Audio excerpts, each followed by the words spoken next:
Hello viewers, आज मैं आप लोगों के लिए लेके आई हूँ रोहू फिश की एक स्पेशल रेसिपी रेस्टोरेंट स्टाइल दोई रुई, जिसे हम दोही रोहू या कार्ड रोहू फिश करी भी बोल सकते हैं। 600 ग्राम रोहू फिश का दोई रुई बनाने के लिए इंग्रेडिएंट्स आपकी स्क्रीन पे है।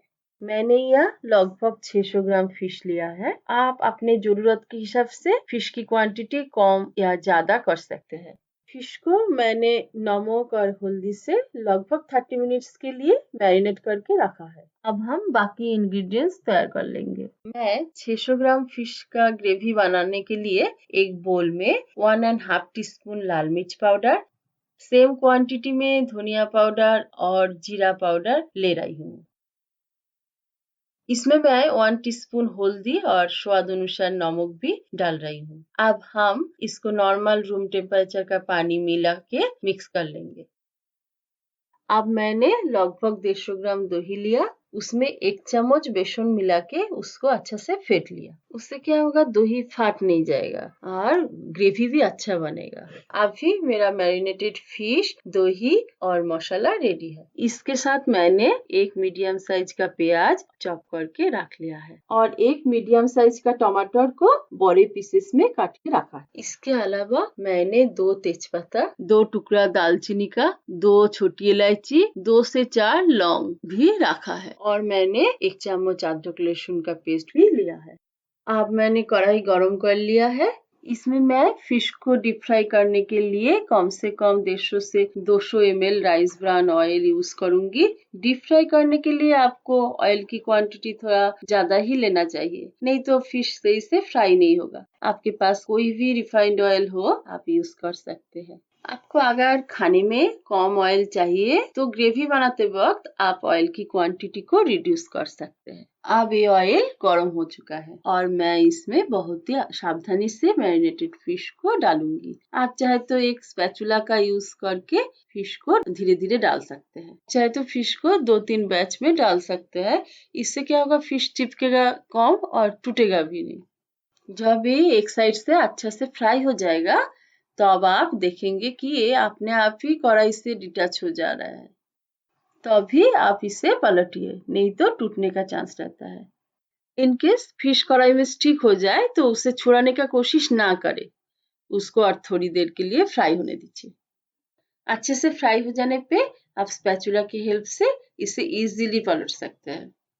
आप देखिए ये कितना सुंदर कलर आया, एकदम सुनहरा, और कितना आसानी से पलट भी गया।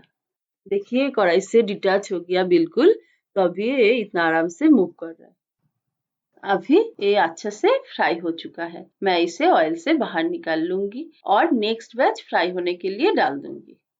बेहतर होगा आप फिश को फ्राई करने के लिए एक हेवी बेस का कढ़ाई का इस्तेमाल करें।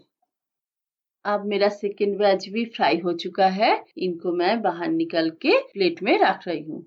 अब बारी है ग्रेवी बनाने की। ग्रेवी बनाने के लिए मैं यही ऑयल का यूज करूंगी, क्योंकि इसमें फिश का सारा प्रोटीन और फैट रह जाता है और इससे ग्रेवी का टेस्ट भी एनहांस होता है। आप ऑयल का क्वांटिटी अपने हिसाब से कम ज्यादा कर सकते हैं। अब मैं इसमें 1 टीस्पून जीरा डाल रही हूँ। फिर मैं इसमें पहले से रखे हुए तेजपत्ता और खड़े गरम मसाले ऐड करूंगी।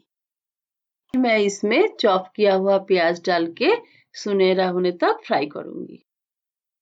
फ्राई करते वक्त मैं इसमें थोड़ी सी नमक ऐड कर रही हूँ ताकि ये जल्दी सॉफ्ट हो जाए। मैं इसको और 1-2 मिनट फ्राई करूंगी। ग्रेवी बनाने का ये प्रोसेस जो है, इसको धीमी आंच में करना है, तो अब ये अच्छा से बनेगा और नीचे जलेगा नहीं। अब हमारा प्याज सॉफ्ट हो चुका है। मैं इसमें 2 टीस्पून अदरक लहसुन का पेस्ट डाल रही हूँ। अब मैं इसे थोड़ी देर फ्राई कर लूंगी ताकि इसका कच्चा फ्लेवर खत्म हो जाए। अब मैंने जो मसाला बना के रखा है उसे इसमें डाल के 3 से 4 मिनट फ्राई करूंगी। मैं इसी मसाले के बोल में थोड़ा पानी ऐड करके उसे इसी में डाल रही हूँ। धीमी आंच पर फ्राई करने पे मसाले की खुशबू उभर के आएगा, और क्योंकि मैं थोड़ी सी पानी इसमें ऐड की हूँ तो ये जलेगा भी नहीं। इसको कंटिन्यूअसली स्टर करते जाना है जब तक मसाला अपना तेल ना छोड़ दे। एक मीडियम साइज का टमाटर को मैंने 8 टुकड़ा में काट के रखी हूँ, जिसको मैं अभी डाल रही हूँ। इसमें टमाटर का क्वांटिटी मैंने कम रखा है क्योंकि इसमें दही भी बाद में ऐड होगा। आप चाहे तो टमाटर को पेस्ट बना के या फिर छोटे टुकड़ा में काट के भी डाल सकते हैं। मैं चाहती थी टमाटर की स्किन पे एक ग्लॉसी लुक आ जाए, इसलिए मैंने इसको बड़े पीसेस में काटा है। अब मैं इसको थोड़ी देर के लिए ढक दूंगी ताकि ये अंदर से सॉफ्ट हो जाए। लगभग 30 सेकेंड इसका ढक्कन लगा के भाप में पकने दीजिए, फिर इसका ढक्कन हटा के स्टर कर लीजिए। आप देख सकते हैं इसका ऑयल सेपरेट हो चुका है और इसमें बहुत ही सुंदर सा कलर आ चुका है। मैंने पहले जो एक कटोरी में 150 ग्राम दही में 1 टीस्पून बेसन मिला के अच्छे से फेंट लिया था, उसको मैं अभी इसमें ऐड करूंगी। इसको और कम से कम 4 से 5 मिनट तक स्टर करना है। दही में जो अपना एक नेचुरल ऑयल इंटेक्ट होता है, वो भी धीमी आंच में पकाते वक्त बाहर निकल के आएगा धीरे धीरे, तो ये ज्यादा खुशबूदार और टेस्टी बनेगा। इस तरह से मैं इसे स्टर करते रहूंगी ताकि दही का कच्चापन पूरा निकल जाए।